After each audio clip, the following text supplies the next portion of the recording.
And I thought of something striking. I said, the reason God gave us imagination, I hope you know there is a thin line between your belief system and the realm of imagination.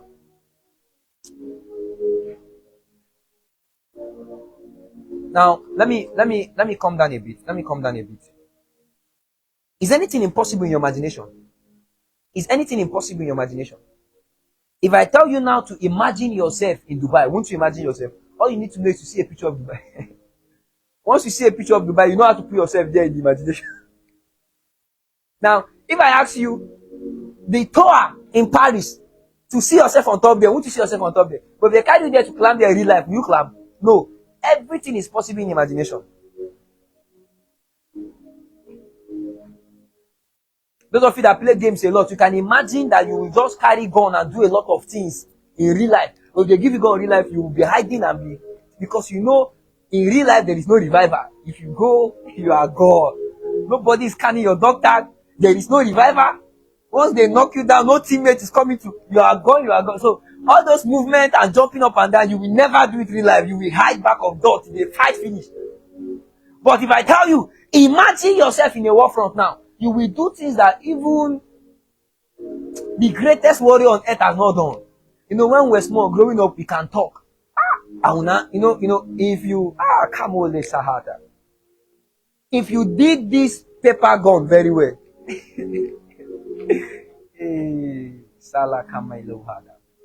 know this gun that they use mouth and shoot, pa pa pa.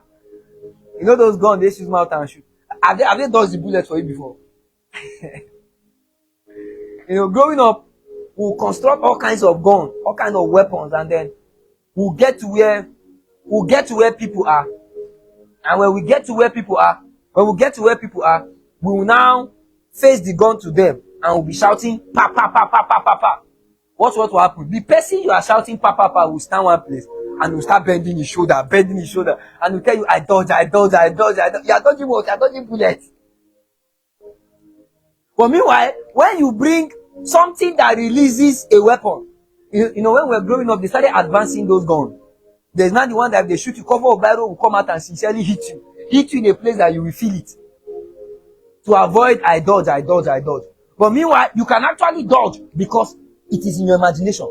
You can even see yourself become a millionaire in your what? Imagination. You can see yourself have all kinds of cars in your what? Imagination. Now, the question, why did God give man an advantage to be able to imagine things? Do you know why God gave us imagination? God gave us imagination so that we can borrow from his realm.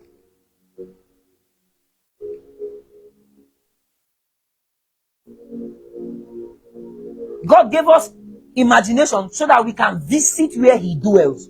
I don't know how to explain that more than this. We can visit where he dwells. Where does God dwell? God dwells in light.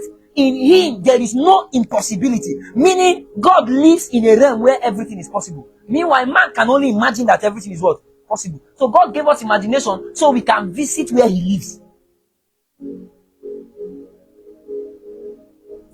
All the teachings and all the doctrines we are teaching and all the prophecy and all the prayers, we are trying to bring you to an understanding that God makes all things possible. God can heal the sick. God can raise the dead. God can turn situation around. All these things are an attempt to bring you into priesthood so you'll be able to ascend to a point where all that exists within you is possible.